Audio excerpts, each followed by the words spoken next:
Ginsberg grew up in Buffalo, New York, home of two US presidents, which I didn't know. A lawyer by training, he has spent his professional career at the intersection of media, politics, and law. He worked for the Clinton administration, was a senior editor and counsel at political magazine George, and then spent the next 2 decades in executive positions in various companies. This is his first book, and we're so excited to have him here. He'll be in conversation with Lynn Sherr, who's an award-winning broadcaster and author and spent more than 30 years on ABC News. She was reported on the NASA Space Shuttle program from its inception in 1981 through the Challenger explosion. She's a friend of RJ's, and we're delighted these two should have a very wonderful conversation. So without further ado, I'm going to let you take it away, and at about 40 minutes or so, I'll pop back on and be happy to take your questions. So welcome. Thank you. Thank you. Thanks, Patty. And thanks to everybody. Welcome to this exciting conversation. And it's exciting to me because this is such an original idea. I am a complete political junkie. I've covered politics all of my professional life. I have never thought about first friends. I've never read a book about them. And after all, what is more important than a person's friend and a president's friends? I want to point out, and Gary, I'm in awe because what you've done is given us little glimpses, not full biographies of each pair, each first friend pair. These are little moments, and yet we get so much from the micro that you really see the macro, the details. All these little details about their friendship reveal the truth, so much of the truth about these individuals. So bravo to you, and let's get to it. And I want to start with the even bigger picture, which is why friendship? You were in politics, you've been in politics for a good part of your life. What is it about friendship that matters in politics? Well, I think the reason why I wrote the book is that I saw a different quality, a different dynamic in the relationship between a president and his friend versus a president and his staff. When you think about the president conducting the affairs of state, you think of him, surrounded by people who serve at his pleasure.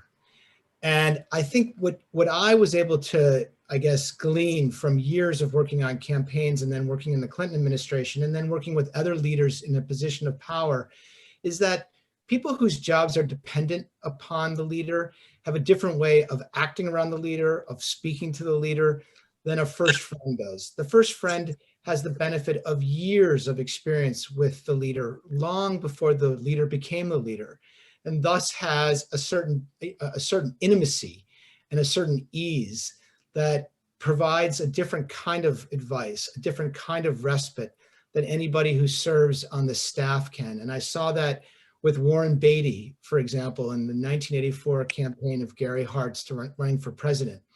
And Warren Beatty would fly in for campaign events and he'd speak to Gary Hart in a way that no staffer could. He'd say, "Stop talking and acting like a politician, Gary." And Hart would listen in a way that he didn't listen to, his head of policy.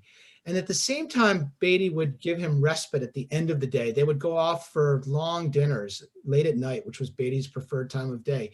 And nobody else on staff could kind of provide that emotional ease and that recharging that a friend of, in that case, it was almost 13 years, could provide. And then I saw the same dynamic at play with Vernon Jordan and Bill Clinton. Exactly. Well, I don't want to get too far in because we're going to try to take little bits and pieces of all of these. But okay, you make the point about Gary Hart and Warren Beatty, but you make an interesting point in your preface. You say a first friend is not essential to presidential success, but those presidents who did have a first friend were almost always the better for it, and so was the country. And this, to me, is sort of the heart of what you're getting at. One example I like best for that, to illustrate that, is President Kennedy and David Ormsby Gore. And I wonder if you could just briefly tell us how this very dashing, short-lived 35th president of ours came to befriend a British lord, and why was he so important to him? He befriended him in 1938, pre-war London. Kennedy is a total Anglophile. He reads 12 books a week, according to what he told his dad, while he's at Harvard preparing to become, whatever he was going to become. And he flies over to London and he meets David Ormsby Gore through his sister Kick. And they hit it off instantly. They're both second sons of powerful men. Both are highly educated. Ormsby Gore is at Oxford, Kennedy's at Harvard. They don't really know what they're going to do with their lives. Their older brothers are the ones who are supposed to take the leadership positions. Both are a little bit aimless, but they love to talk fast. They love to go to the horse races. They love to golf. They love to drink. They love to carouse. And they just hit it off. And it's a friendship that's born of similar interests, but also a real passion for politics. And they start debating the nature of leadership in a democracy. And that conversation is kind of the continuous thread that carries through for 25 years and leads right to the White House, and why it's so important. It's interesting that you chose Ormsby Gore and that Kennedy chose Ormsby Gore, because you make the point that Jack Kennedy never lacked for friends. This was a man who had a gazillion friends, right? He did. And I write about all the different orbits of friendship at the start of that chapter, because I wanted the reader to understand what an enormous capacity for friendship he had. So much so that he said famously, "I have enough friends. I don't need any new ones once I go to the White House."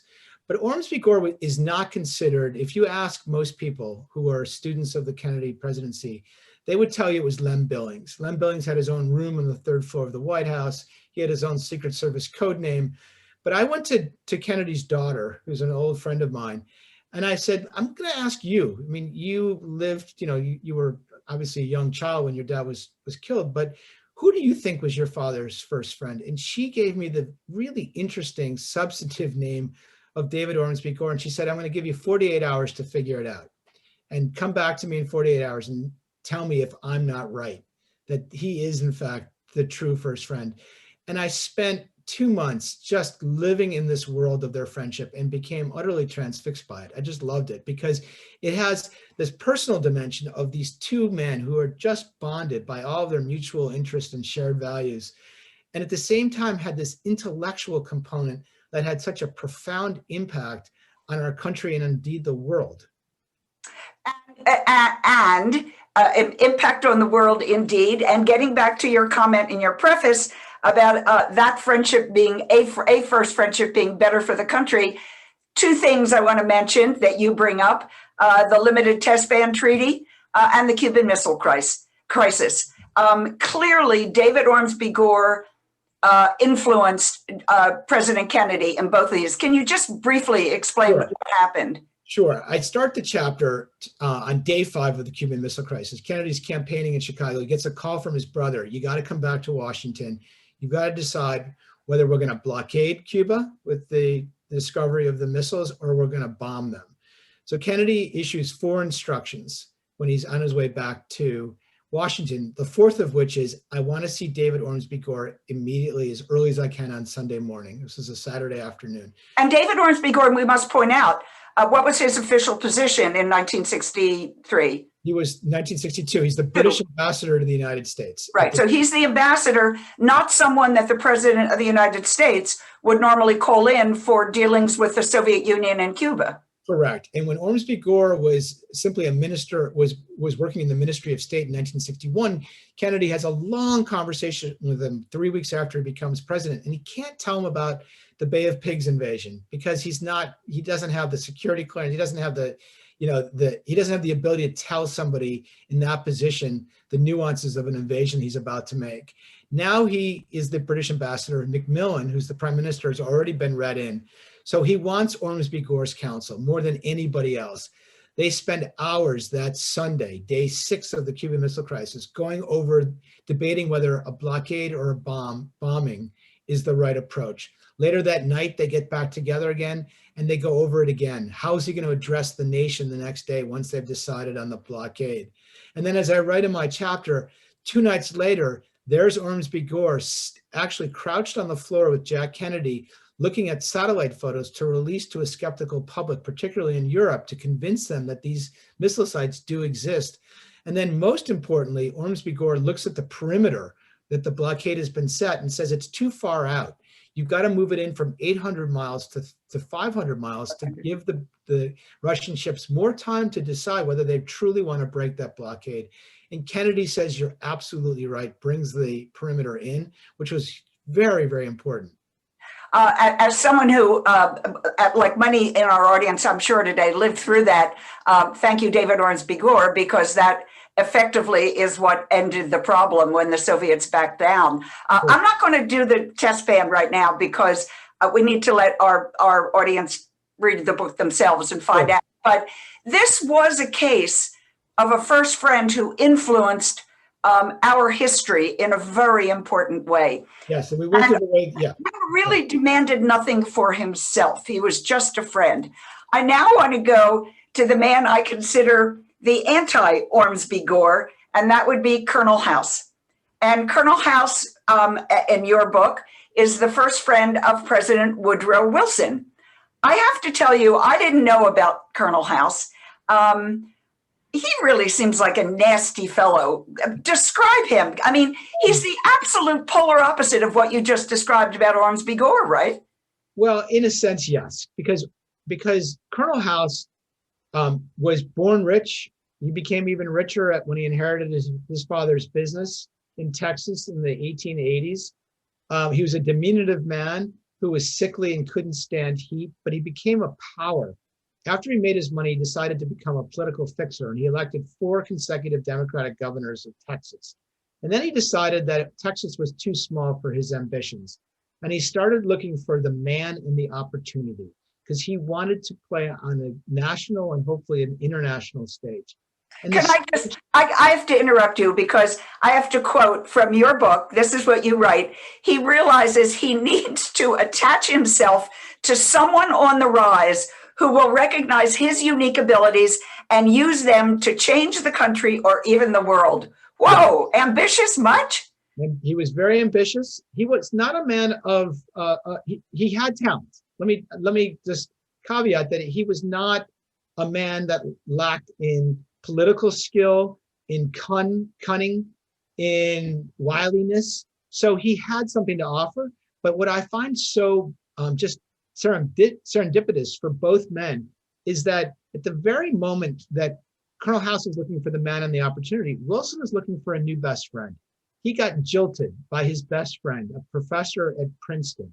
And Wilson's daughter later said that losing his best friend in 1907 was one of 2 of his tragedies in life, the other being that he lost the League of Nations treaty. So in 1911, Wilson's looking for a new first friend, and House is looking for the man and the opportunity. They meet for an hour at House's apartment. Wilson is the governor of New Jersey. He is about to embark on a presidential campaign. The 2 of them have this meeting. They fall in love. At the end of the hour, he says to House, I feel like we've known each other a lifetime. And a match was made. And because of, and then they had another dinner a week later, and the match was made. And for the next 9 years, Colonel House was the single most important advisor to a president who was not on staff, was not cleared by the Senate through a confirmation process, was not cleared through the security agencies for a security clearance. He exercised power that is unimaginable today for a private citizen. He essentially conducted foreign policy for the entirety of Wilson's presidency until he got sick. To the dismay of the actual secretaries of state, but as you write in your book, but just tick off quickly the things that House had power over while Wilson was president. Yeah, well, I start the chapter, and it kind of came to me in the middle of the night. Before there was a foreign service, before there was a Department of State, before there was an Office of Presidential Personnel, before there was a CIA, there was Colonel House. He was essentially the most important person picking the cabinet. He had full sway with Wilson in recommending the most important jobs. Wilson basically accepted every one of his recommendations. He ran the entirety of the State Department as a private citizen. He put in a puppet, William Jennings Bryan, as Secretary of State, knowing that he would fail, and he indeed failed after a year. And then Wilson said, who would you like me to pick as his successor? And House picked the weakest person he could so that he could effectively run all foreign policy. And then as the war began in 1916, 1917, he essentially ran all the intelligence gathering for the US war effort and ran it out of his apartment in New York. He never. You say on East 53rd Street. Where on East 53rd Street was it? It was right off of Fifth. It doesn't exist anymore, the building. Right. So I think the only other person who exercised that kind of broad swath of power was probably Bobby Kennedy 50 years later as the president's brother. But it would be unheard of today for Colonel House to exercise that kind of power. And you also say in the book that Harper's Weekly magazine called him Assistant President House. Yes, yes. But Wilson liked him, right? Wilson not only liked him, he grew utterly dependent on him. He would not make a decision on when to announce his engagement to his new wife after his first wife died while he was in office in 1914 until he consulted with Colonel House. He told House one day they were taking a walk through Midtown Manhattan. He wanted to kill himself. He was a depressive guy, Woodrow Wilson. He was a pinched man. He didn't have any friends. He didn't have a big emotional quotient to him. He was a very professorial, kind of inwardly facing human being who liked to basically sit at home and read poetry to his first wife and then to his second wife. He didn't like to socialize. Right. He wasn't convivial. So House was kind of his external voice to his own government and to the country in many ways. And there was one person who finally did House in, and she was also not elected. Correct. So as I said, his first wife, Ellen, dies in 1914. And that's when House has his most power because he relies on House for his emotional ballast. He is devastated by the death. Then he meets Edith Galt. He falls in love with her on first sighting her in a car as he's just taking a drive through Washington. She reads their correspondence once she secures her role in Wilson's life. And she says to Wilson, I find him fawning. I find him weak. He's a jellyfish, she says to him. I don't trust him. She hasn't met him yet, but she reads their correspondence, and their correspondence was, very much in the mode of the way men wrote to each other in that era. It was very, very effusive and warm and almost romantic in the way they would describe their affections for each other. But she saw weakness, and she immediately tried to poison that relationship. And it took her 4 years, but she ultimately exacts her revenge in Paris right when the Versailles Treaty is being signed. And then I don't want to give it away, but it really causes a rift that takes 20 years for House to try to reconcile, and he ends up dying, never quite making sense of how this relationship just dissipated. I really love that chapter because of the evil, the sort of undertones of dark undertones. And I just want to quote one more thing. You write that during the 1912 campaign, House perfectly played his hand, intimating to Wilson and his advisors that he alone could bring William Jennings Bryan along. Yeah. He alone could do it. Sounds like somebody we've heard about recently, yes? Yes, yeah, indeed, yes. Well, no, so much. He was very cunning. Yeah. And there goes, so House, thank you, Edith Wilson. I just have to say thank you, Edith Wilson. Okay, on a much brighter note, I want to turn now to Abraham Lincoln, whose first friendship seems equally unusual, but considerably less self-centered. So completely selfless on the part of the first friend. And I would bet most of the people watching this and most Americans have never heard of Joshua Speed. Yeah, how important was he in Lincoln's life, and who was he? Hugely important. I think without Joshua Speed, we probably would never have known the name Abraham Lincoln. He was a shopkeeper in Springfield, Illinois. Abraham Lincoln comes in, he's a new lawyer, he's about to start a new practice with John Stewart, and he's looking for bedding. And he walks into the shop. He's bedding, a place to sleep. He's looking for a mattress, pillow, sheets, and he walks into the store because he's going to look for a place to live. And he says, hey, do you got any bedding? And Joshua Speed knows who Abraham Lincoln is because he's a legislator in the Illinois House. And Speed has some political ambition of his own. And he says, I do, it'll be $17. And Lincoln says, I don't have $17. So Speed, thinking quickly, says, well, I got a bed upstairs. It's a double bed. Go take a look. Let me know what you think. So Lincoln walks up the stairs to the second floor, looks at the bed, walks back down and says, Speed, I'm moved. And that began a 4-year cohabitation where they slept in the same bed. I don't believe it was sexual. A number of historians through the years have tried to establish that it was a sexual relationship. Larry Kramer, the noted gay activist in 1999, claimed to have papers that showed that they were lovers. I don't believe they were. I think that they were best friends in a non-sexual way. And also just historically, I want to add that in the 19th century, a lot of famous people shared beds because it was just easier when they traveled around. It wasn't a big deal. Right, and particularly lawyers who were riding the circuit, and there weren't a lot of Hiltons hanging around back in the 1830s, right? So you just jumped into any kind of inn that had a bed, and they often had to sleep together. So no, you're absolutely right. But what's interesting is that they became absolutely best friends in the kind of Aristotle sense of the perfect friendship. They had shared values, shared interests. They rooted for each other. They would eat all their meals together. They would have a little social club down in the store every night, then retire upstairs to their bed and have the most intimate discussions about their fears of consummating relationships with women. And where it has its denouement is in 1841, Lincoln becomes very depressed to the point where he is suicidal. And he says to Speed, if I kill myself now, no one will ever know the name Abraham Lincoln. Speed makes sure that they do. He takes away all of his sharp objects, sits by his bed for more than a month, ministers to him, and gets him back on his feet and gets him back to health. And it plays such a prominent role 20 years later when they reunite, essentially, when Abraham Lincoln is elected president. And one of his first meetings is with Joshua Speed. By now, Speed is a very rich businessman in Kentucky. He owns plantations. He has 20 slaves. They have a very robust debate in the 1850s through letters about slavery, where Lincoln is very clear to Speed. He finds it a detestable institution, is upset with his friend Joshua Speed that he tolerates it, he condones it, yet he wants him in his government. And that's why he meets with him right after he's elected. And he says, Speed, join my administration, because they're such good friends still, even though they haven't really spent time together. And Speed says to Lincoln, no, I'm too rich. I can't afford it, but I'll do you one better. I will keep Kentucky in the Union. And that is what he does. Kentucky is one of 6 border states.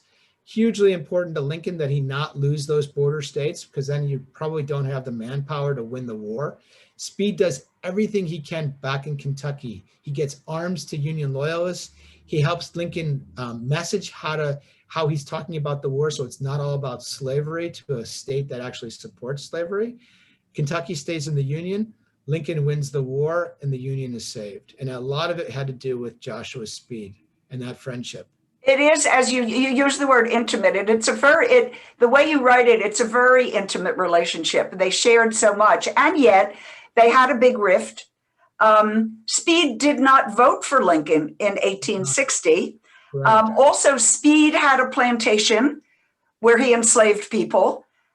How do you account for such a huge difference, and particularly, in view of the fact of who Lincoln was and what he represents in terms of slavery and freeing the slaves? Well, they didn't mince their words with each other, and that was the beauty of having established that intimacy over those 4 years, that they felt comfortable enough speaking the truth to each other. They had a rift in the late 1840s over unpaid legal bills. And I think Lincoln was a little disappointed that Speed became such a big slave owner, but they were able to kind of work it out through this correspondence in 1854, 1855. And I think that there was just such a trust and such a belief in Speed's innate goodness that Lincoln was able to overlook the obvious of the slave owning to want him in his government. And it kind of fits the Doris Kearns Goodwin theme of a team of rivals, that Lincoln was not afraid of having people in his government who differed with him, even on something as fundamental as slavery. Well, certainly this helped change the nation in your original definition, which is a wonderful thing. Now for change of pace, FDR and the only female first friend. Daisy Sickle is yet another person that I never heard of. I feel quite ignorant, and I thank you for introducing me to her. But then you point out that we wouldn't have known about her if someone hadn't found her letters and diary after she died only a few years ago, right? Exactly. She was that self-effacing. She was a distant cousin of FDR's. They grew up in the same Dutchess County, privileged environment. All the Roosevelts seem to hang around with their cousins and things, right? Yeah, cousins were a big deal in those aristocratic families, as I learned in the Ormsby Gore chapter, in fact. Right. But the reason why I picked Daisy Sickle is it's a different kind of first friendship. She didn't speak the hard truth to FDR. She didn't make a consequential decision like Ormsby Gore did, or even Speed, helping keep a state in the Union. But what she did was something equally important that I think was important to show in my book, which is the first friend can also offer emotional ballast. And what I found so interesting about FDR is he was an intensely lonely man. There he is in the White House. He's fighting a depression. He's fighting a world war. Yet he's intensely lonely. And he says to Daisy Sickle at one point in 1944, "I'm either Exhibit A or left entirely alone. His children are either off at war or ne'er-do-wells. His wife is crusading for causes and not in the White House. And when she is, she's basically hectoring him for her causes. And they don't have a real emotional relationship. After he had an extramarital affair in 1918, they essentially had very independent lives. So when the meetings ended, when the clapping stopped, he felt very lonely in the White House. Daisy Sickle was the antidote to that loneliness. And one day he had 22 separate meetings. And at the end of that, he only wanted to do one thing: have dinner alone with Daisy Sickle. Not because they were in a romantic relationship, they weren't, but because she gave him that calm, that sense of self, that confidence, that compassionate shoulder, that listening ear that he so desperately needed, so that he didn't feel alone in the White House when the meeting stopped and as I say, the lights turned off. And she plays a pivotal role in giving him that recharge at the end of the day, or that sense of being a part of something larger than just his job, by giving him that daily comfort, that daily succor. And I just thought it was an important role that needed to be shown because of the just innate loneliness of the office. And she kind of played it to perfection.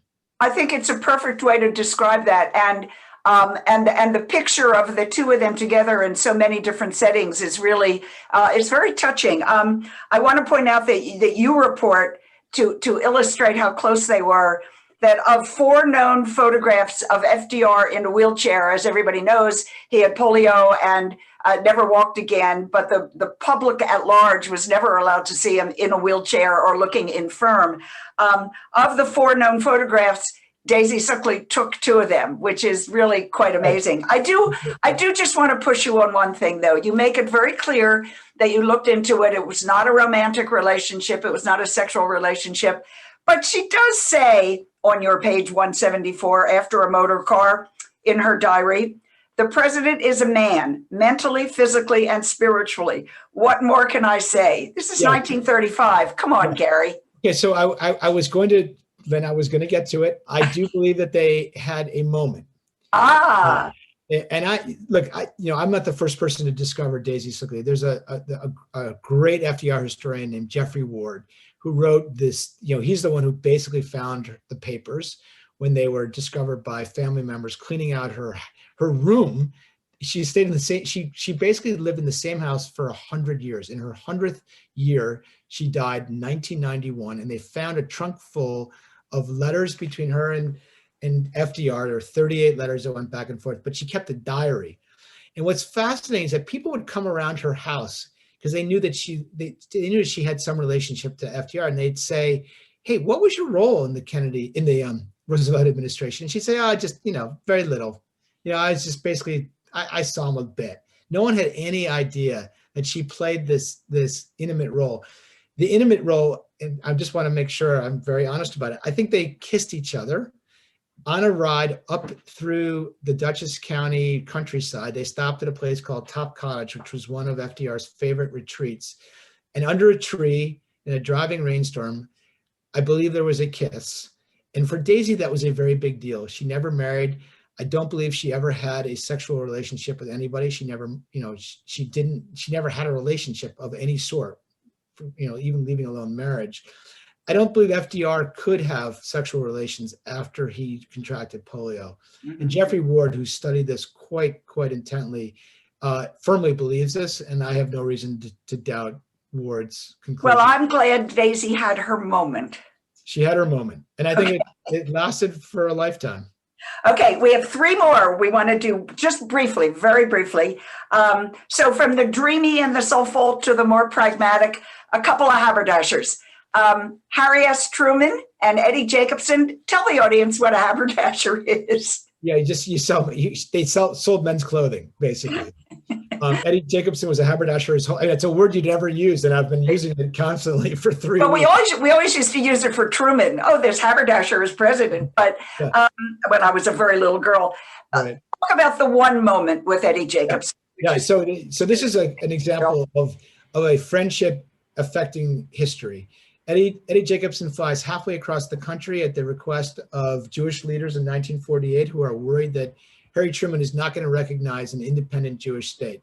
He walks into the White House. He's not invited. He says to Truman's appointment secretary, "I need to see the president." He says, "You can go in, but do not talk about Palestine." He walks in, and only a friendship of 45 years could employ. He uses all of his knowledge of Truman, what buttons to push, what language to use, and convinces Harry Truman to do what he didn't want to do, which was to see somebody who was waiting in New York to convince him to recognize a Jewish state. He gets very angry at Eddie Jacobson. They have a knockdown, drag-out fight in the Oval Office, but finally he says, "Okay, Eddie, I will see him." And then 11 minutes after the State of Israel was declared in Tel Aviv in 1948, Harry Truman was the first president to recognize the State of Israel. And both men say that it was only because of Eddie Jacobson's intervention and his willingness to speak the hard truth to a friend of 45 years did Truman finally relent, have the meeting, and then decide to recognize the state. Their friendship is fascinating, the way you describe it, also through the army, through the military, and their antics there. I recommend that. Read that one first, folks, because I really like that one. From the great to the whatever, I don't know what to say about this, because I don't think we should spend too much time talking about Richard Nixon. But let's. What a surprise! Sorry. Yeah, I knew you were going to go to Nixon or Rebozo. Yeah, we have to go to Nixon now. And I did say there was one heavy in the crowd, that would be Colonel House, but I don't know. I kind of think B.B. Rebozo has some shady aspects to him that might put him there. But maybe let me just describe what I think was fascinating, and you can talk about their relationship briefly based on that, which is the day the Secret Service guy walked in and saw the two of them literally sitting and not saying anything to each other. They would just sit in a room and not talk. What was that about? Well, because I think they were just completely different in personality. And Nixon had the self-awareness to know that as a dark, brooding man who could sit for hours in silence by himself and just write on his yellow legal pad, he needed somebody around him. So he picked someone completely opposite, anti-intellectual, ebullient, never educated, basically, graduated from high school and was a Pan Am steward, but somehow it just worked. And Rebozo could sit with Nixon for literally hours in silence, but know just when to interject with the right quip, the right anecdote, to mix the martini and give it to Nixon so that, he could break his contemplation or his brooding.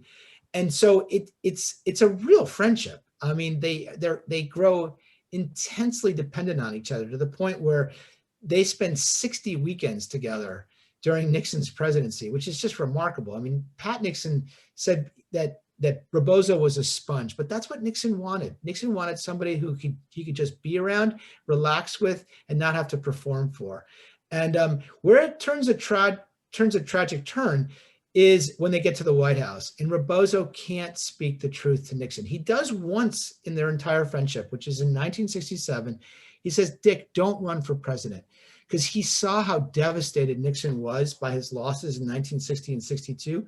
I think Nixon beat up his wife afterward, and Rebozo was privy to all that. And he saw the toll it took on the daughters, whom he was very close with, and Pat. He said, don't run. Nixon obviously ignored him, became president, but turns around when Nixon is president and he says, Bibi, help me with my nefarious acts. Take a $100,000 bribe from Howard Hughes and make sure it gets properly funneled, some of it back to me, some of it to people who are helping me stay in power. Rebozo does it. I think it's the catalyst for Nixon then going into the DNC headquarters at Watergate and bugging Larry O'Brien, which ultimately leads to his impeachment and his resignation. So it has a real consequence, both for the good at certain points for Nixon and giving him the ballast that he needed, but for the bad when he capitulates and it's actually the catalyst for his impeachment. Wasn't Rebozo also a Democrat at one point? He was basically, yes, he was a Democrat, but he was essentially apolitical. Right. He was a guy who made a lot of money, and he made Nixon a lot of money, as I write about. He was a non-associate member of the mob. He was not a clean man in the sense of, keeping his hands out of the till himself, but his friendship was pretty pure up until Nixon's presidency. You said that Bibi Rebozo never spoke truth to power to Nixon. If there is one first friend who spoke truth to power all the time, it was certainly Vernon Jordan. And Vernon Jordan, as Bill Clinton's first friend, it's your last chapter in the book, and I want to end our look at the individuals that way. What a combination of larger than life guys. What a combination of superstars who found each other and made that work. How do you see that relationship? Well, I think you've described it accurately. It was two men with equal star wattage. That's what was so fascinating about it. And somebody said to me when the two would walk into a room, people would gravitate to both equally. I mean, you don't get that very often with the president of the United States because they each just eluded charm, and there was this electricity around both of them in equal quantities. And they knew that about each other. They knew that about them in tandem. That's what made that relationship just so dynamic on every level. And I was able to witness it a fair amount, and it was just a joy to behold. But it was a complicated friendship, as I write about in my book. And it almost came to an end over Clinton's affair with Monica Lewinsky. Mm-hmm. And I got pretty deep with the president about it. And my final couple of pages is really Clinton trying to make amends for putting Vernon Jordan in the crosshairs of prosecutors and the national media around his own affair with Monica Lewinsky. But the relationship survived. They went on to have a beautiful friendship for the final 20 years. And it ends, unfortunately, with Vernon Jordan's death last March and Bill Clinton giving a really emotional eulogy, a final eulogy, where his voice cracks. And, and I talked to him afterwards, and I think he's still suffering the loss of Vernon today. When I read something you wrote, I thought I love the title, First Friends. You also could have called the book two words that came from Clinton very frequently, and those two words are Call Vernon. Yes, yeah. And that to me, does it not symbolize what the first friend is for all of these guys? It was Call Vernon, not just I need his advice, but it was Call Vernon when, and Hillary said this to me, when I need a break, when I need to just relax. And Vernon was that relaxation for Clinton. They spent hundreds of hours either in meals or on the golf course, palling around, sharing, their love of life, their joie de vivre. They're two men who lived big lives. It's an amazing chapter, and since all of us lived through that one, it's quite extraordinary to read that. Let me just do a little housekeeping with a few extra things before I know that Patty wants to open this for questions. But I've left out two first friend pairs, Thomas Jefferson and John Adams, and Franklin Pierce and Nathaniel Hawthorne, the author. Do you want to say something real quick about both of those? Yeah, it was James Madison and Thomas Jefferson. I think it's the most important. I'm sorry, James Madison. It's the most important friendship in American history. You have to read the chapter to appreciate it, but without that friendship, and we know it through 1,250 letters that they exchanged between the two of them, you probably don't have the Bill of Rights, you don't have the state university system, you don't have the two-party system, you don't have the Louisiana Purchase. It's an extraordinary friendship and a melding of brilliant minds, but totally different personalities. Franklin Pierce, Nathaniel Hawthorne. The saddest story in the book. I mean, two men against the world. Both Northerners who supported slavery. One was in the literary elitist crowd of, Emerson and Thoreau. They hated Hawthorne for his friendship with Pierce, yet he stayed by his side the whole time. Pierce was probably the saddest president in U.S. history, loses 3 boys in quick succession. He's an anemic president. People today know Nathaniel Hawthorne far more than they know the president of the United States, which is the only example of that in my book, certainly, and in American history. I have a bunch more questions. I'm going to only ask 2 very quickly. And if we have time at the end, I'll come back to mine. First question, did Trump have any friends? No. Okay. Second question, who's Biden's first friend? Ted Kaufman. I'm sorry? Ted Kaufman was his chief of staff for 22 years. I knew people would ask me that question, so I started nosing around. I ended up speaking a lot to Ted Kaufman. He is just a great man. He was picked by Biden to succeed him when he became vice president. And I'll just give you one example of that. When Beau Biden was dying, Vice President Biden was so bereft, he said to Ted Kaufman, please come down to Washington, take a 120-day non-paid special government employee job and just be by my side and help me through it. And Ted Kaufman gave up everything, moved down to Washington, and just basically tended to his best friend through that ordeal of losing his son. That's great. Again, I got lots more, and I can't wait until you do the book about first friends of all of our female presidents, but that will have to wait. Patty, I'll go over to you and come back to me if we need to. I will. There's only a couple questions. Many people asked who Joe Biden's friend was. So many people in our audience had the same question. Judith asks, what primary sources did you use to find these friends? I used diaries. I used letters. I used, I basically, the problem I had was libraries were closed for a good chunk of when I was writing it. So I was really kind of forced to use a lot of the internet.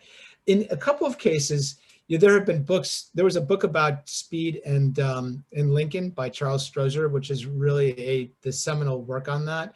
And the same thing with Daisy Sligley. The rest I just had to kind of piece together, just going through, primary and secondary sources. And then, no one has ever kind of taken the two and condensed them into chapters or a book. So, it was a challenge to kind of take these 2 big lives of, in many cases, some exceptions with, say, Daisy, whose life was essentially defined by FDR in many ways. But, the challenge was to condense and then to weave the stories together in a way that kept readers interested without getting too deep into one or the other. So, it was a real joy, though, to write, I have to say. I just got so immersed going back into time with my heroes and spending months just delving into their lives. I mean, you can really tell, even the way you're talking about the book, how strongly you feel about it. Who was your favorite duo? I think it was Ormsby Gore and Kennedy, only because it was so unexpected for me.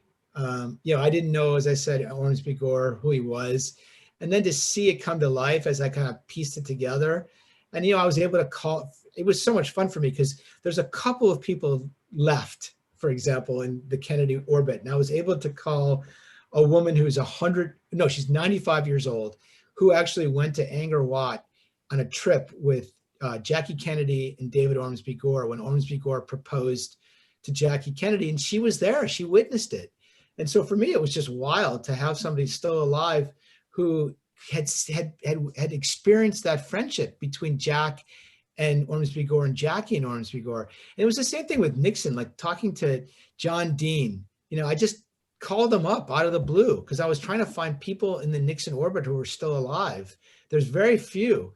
And John Dean took my call and told me this great anecdote about, and Lynn references it, where the Secret Service says, hey, we can't allow Bibi Rebozo to drive the boat or drive the car. It's against protocol. So John Dean comes up with this compromise where he puts a Secret Service agent on the top of the boat, and they go off on this cruise, and he's sitting on the boat and he hears not a peep from down below. And he's like, what's going on down there? So after an hour, he climbs down the little railing.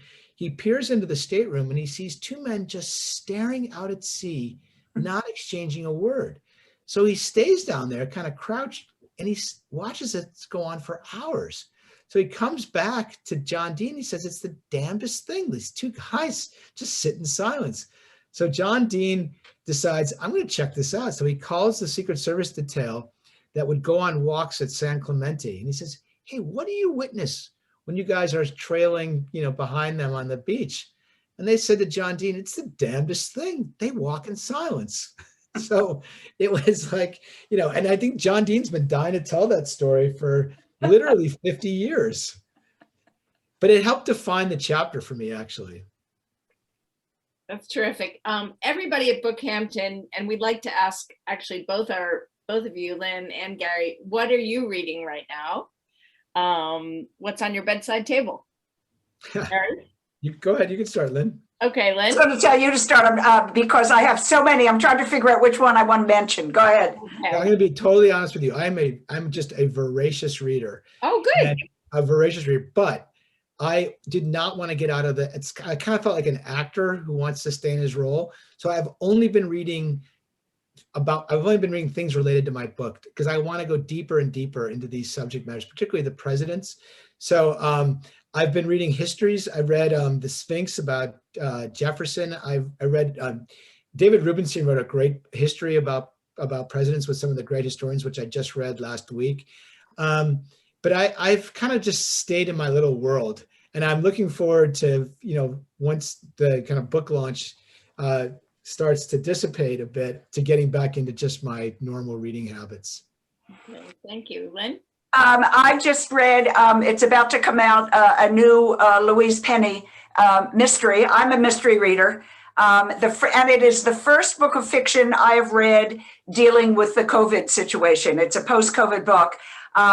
It's called, help me out here, Patty, the Manning Crowd, or something about the, I apologize, look up Louise Penny and Mad and Crowd, and that'll be it. And it was, I love mysteries because, like Gary, I'm a complete political nutcake and I do everything political. But when I covered politics, I found mysteries were good because there are beginnings, middles, and ends. And there's never an end in politics. It always just goes on and on. So I love reading mysteries for that reason. And that book is right up there. Well, she's partnering with Hillary Clinton. I do. I can't wait to read the Hillary Louise Penny mystery thriller, whatever. Yes, State of Terror. So, and she is terrific. She is absolutely terrific. Well, we have a few more minutes. So Lynn, if you want to, we have no more, I don't believe we have any more questions from the audience. No. So okay. You're really on a roll. Let's use the okay. Gary, I have to ask, were there any presidents and or first friends that you rejected? Yeah. So, what I wanted to do with the book was kind of cover all the important periods of American history, just because I thought it'd be more fun for the reader.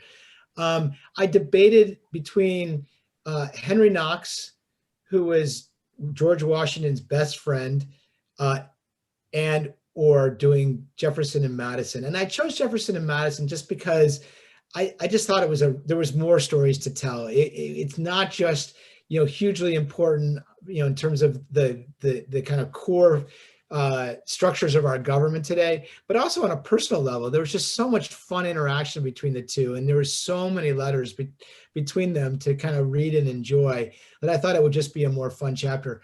I thought a lot about doing John Rollins and Ulysses S. Grant, because, if you read Ron Chernow's book about Grant, which came out about 4 or 5 years ago, I was really struck by the huge role that John Rollins played in kind of giving rise to Ulysses S. Grant. Without John Rollins' friendship, his steadfastness in keeping Grant from the bottle at a moment when he was very vulnerable to falling back into his essential alcoholism. You wouldn't have had General Grant. You certainly wouldn't have had a President Grant. You may not have had the Union winning the war. And it was just that friendship that did it. And the problem I had was Chernow was so good at calling everything. I just wasn't sure I could give my own take on it and do justice to it in that way. And it was kind of the same thing with, I love the relationship between Taft and Roosevelt. They were real friends in the 1890s, long before either was president. And, and then they have this really, really ugly breakup when Roosevelt goes against Taft in 1912 and runs against him and really changes history. And I wanted to do that story, but again, Doris Curtis Goodwin did such a brilliant job with it, with The Bully Pulpit.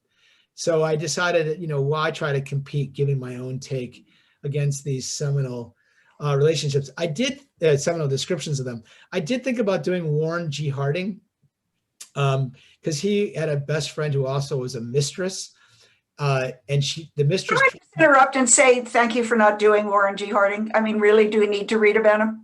Well, he's a more interesting character than you give him credit for. And I ended up talking to the library, the Warren G. Harding Library in Marion, Ohio, and kind of it's fascinating. There are people in this country who are real fanatics about Warren G. Harding, including John Dean, who wrote the biography of Warren Harding for the Schlesinger series. And he's the one who first said, you should take another look at him.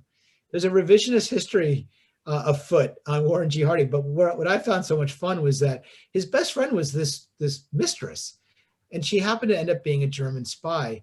And it comes into play in 1916, 1917, when Warren Harding has to decide as a senator whether to vote to declare war on Germany.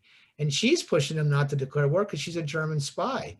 And he's got to choose between his lust and his patriotism.